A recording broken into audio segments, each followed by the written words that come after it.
Die young, push it to the limit, I can't go no more. Red light, no way, I'm coming back home. Long dirt road, all on my own. I'ma be the greatest, write my name in the stone. Write my name in the stone. What is up, guys? Random footage from around here, and today we have a pretty exciting video. Why is that? Because we're finally lowering the Kia Stinger. I've had the lowering springs for about a month now, and I've just kind of been putting off the job. So I decided today, why not? I'm bored. Let's do it. So I got a little problem. I got two cars in the garage. Skyline's down right now, working on some sensors and stuff. So I'm gonna get to moving some vehicles around and get the Kia put in here. That way we don't have to sit in the hot Florida sun. So let me go move some vehicles around, and yeah, I'll be back in a few. Okay, so that took a couple minutes, moved everything around. Now I got the Kia Stinger in the garage. We got to get this thing on jack stands. Now, one of the biggest problems I find with this car is when you crawl under here, there's only very teeny tiny jack points. And where you're going to put the jack stand next to it. So after doing a lot of reading, what I'm probably going to do is use like a block of wood. I got a 2x4, and I'm going to put it in the middle against the pinch weld with the jack up in the middle. That way the weight is, you know, gone over a foot rather than the tiny jack point, and put jack stands on one side and go and repeat the other. So I'm going to do that now. Wish me luck, and we'll see how I did when I get back in a minute. Okay, as you can see, that went good. I mean, better than I expected. Block wood, jack in the middle, lifted it, put on jack stands. It's actually funny.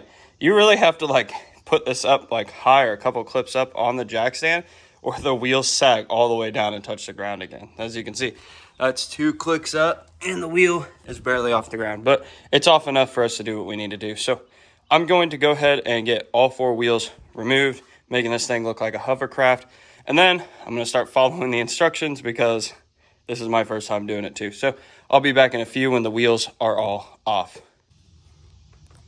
Okay, so we are starting at the rear driver's side. First, you need to disconnect the headlight sensor switch. It's or like, you know, the headlight level switch. That's right here. You just disconnect that. I also just unplugged all the sensors, so I know that everything is ready to be loose and removed. There's a 13 millimeter bolt here. I'm going to take that out and get that out of the way. And then this is a 17. I'm going to remove this and get that disconnected. Then we can get ready to drop the lower control arm to get the spring out of here. So 13 millimeter bolt, 17 millimeter headlight switch, and unplug all of these. So let me get that undone. Let me get the jack under this, and we'll see how we're looking. Okay, so as you can see, I pulled out the 2, I think 19 millimeter bolts, and that's on the far side to drop the weight, or drop, you know, this down. Also remove that bracket and everything I talked about before. So according to the instructions, after fidgeting with this for a few minutes, the spring should come out, and then I'll show you guys reinstalling the new spring. Okay, the old spring is out. Here's the new spring. Put the rubber top back on this, and there's a rubber one in the bottom. That's how you get the spring aligned. So I'm gonna go ahead and get this reinstalled. And I'm pretty sure the other side is almost the exact same, other than it doesn't have the headlight sensor. So I'm gonna go ahead and knock this out, knock the other side out, and if there's anything different on the other side, I will show you guys, but it should just be removing the same sensors and everything else. So I'll be back in a few. Well, I know I said I would check back in when I was done with the rear, but I want to give you guys a tip. Don't be dumb like me, because as you can see back here, I broke my headlight level switch, or whatever this is called. So if you're doing this, I would probably just unbolt the lowering thing or unbolt the arm, because you're probably going to crack it. It didn't take much effort at all with me pushing this down, and the arm popped. So luckily the sensor is only like 115 bucks. I went ahead and already ordered it. That way it's coming as fast as possible, so my headlights will function as soon as possible. I drive at night a lot, so everything else is buttoned up. I'm going to go to the other side, knock that out, and yeah, if we're looking good, we'll get on to the front. Okay, so the other side of the rear was pretty easy. Now we're going to work on the front. We're going to have to take this off with a 10 millimeter bolt or socket, that off with a 10 millimeter socket, and then this off with a 13. That way we get the wiring and both of these brackets out of the way. Let me do that, and I'll show you guys the next step. Okay, so both of those brackets removed, plus the electrical bracket. The only other extra thing I did was I removed this with a 6 millimeter Allen key and I think a 17mm crescent wrench. I'll put the crescent wrench on it and use the impact to buzz this out. We also removed the strut bolt right here, which was a 17 on both sides, I'm pretty sure. Let me double check.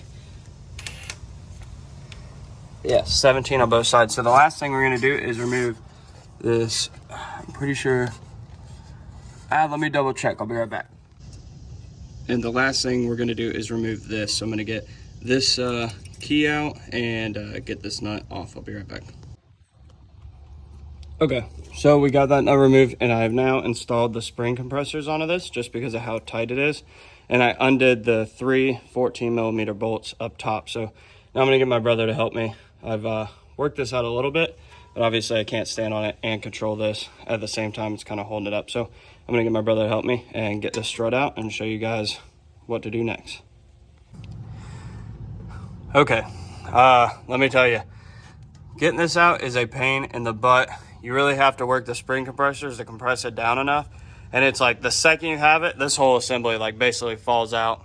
Strut pulls out, and then, you know, it's just a normal 19mm nut up top. Hit it with the impact, it'll come out. The top head comes off. You remove the spring, which is pretty easy. You would just line it up where it lines up on this up top, which I think you can see right there. And then there's a spot on the bottom as well where it lines up. It like runs into a rubber stop right here. So with all that's done, the spring ain't going nowhere, it's tight. I pretty much reassembled everything else. So put this back on, all the brackets, everything's plugged back in, nothing's hanging.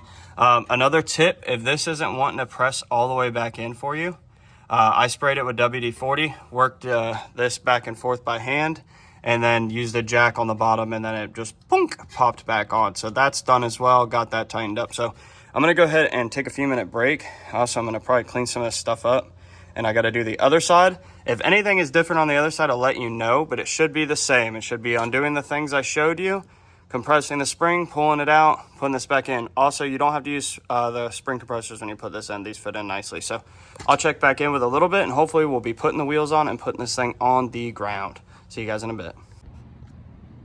Hey, what's that? Boom. A lowered Kia Stinger. So we got it sitting nice and pretty. Let me go wide angle. I got the wheels clean. You can see the Brembos are shining. That took a few hours all in all. Kind of took my time though. But as you can see, even from this angle, I mean, it's definitely sitting lower. And this is like, it hasn't been driven, it's just put down. So I would imagine it's probably gonna settle down just a little bit more. They normally tend to do like another 1/4 inch, maybe a 1/2 inch. But with how minimal this lowering is, I highly doubt it'll be that much. But I don't know how it's gonna ride. I guess I can go for a quick spin once I get the cars moved and show you guys. I also did downpipes on this, so secondary downpipes. I got the ARC secondary downpipes. I did not do a install video because pretty much it was 2 bolts in the front, 2 bolts in the middle, and 2 bolts on each side for the bracket. I think it took me and my brother sitting out there in the sun like less than an hour to do those. So I didn't really show a video, but I will tell you guys, if you were looking for secondary downpipes, I got the ARC ones, found them used just like everything else I've put on this car, and they have woken this car up, I mean, so much. So I'm gonna get the cars moved, I'll get this pulled out. I'll like do like a first impression while I'm driving, tell you guys what it's like, and then I'll launch the car so you guys can see how the 0 to 60 has changed. I also tried JB in this like I talked about. So hopefully that works. If not, I ordered another one, but I figured use it if I can until it breaks. So I'll be back in a few with you guys.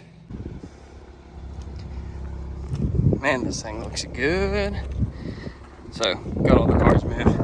So let's get in this and see what my first impressions are like. We're also going to be doing this in sport mode. So just hitting the bumps coming out of my driveway. It was kind of noticeable, but nothing crazy. So close the windows up. So just doing some quick, like, you know, swerves and stuff. It does seem to feel pretty solid. There's not as much like body roll as there was.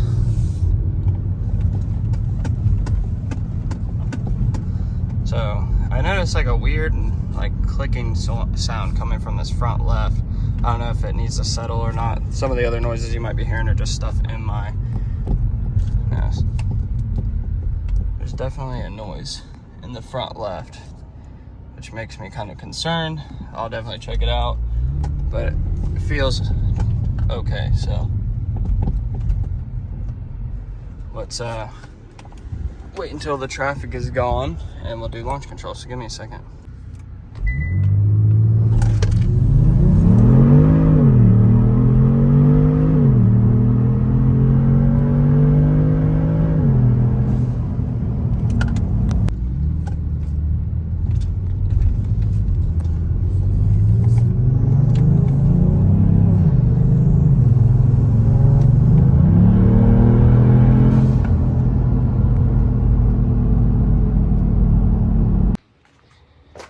Okay, so as you can see, it rides pretty good. The handling's pretty aggressive.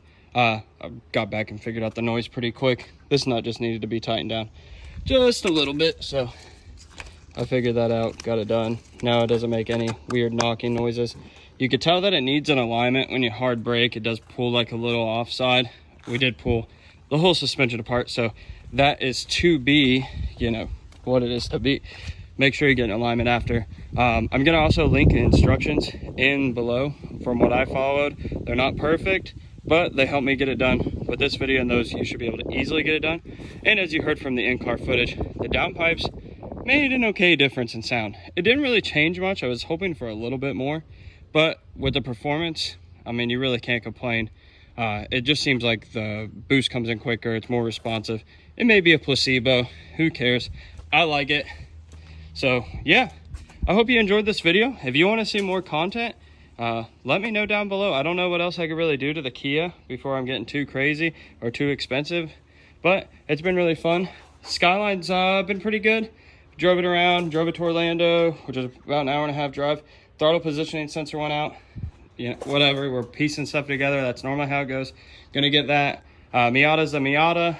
Got to do window regulator soon, so maybe I'll make a video on that. But I hope you enjoyed this content. If you want to come back for more, remember to leave a like down below, a comment down below. Tell me what you think. Was it worth it? I think I paid $250 for these springs. I think that's worth it. So, and also subscribe if you're enjoying the content. I'll see you guys later.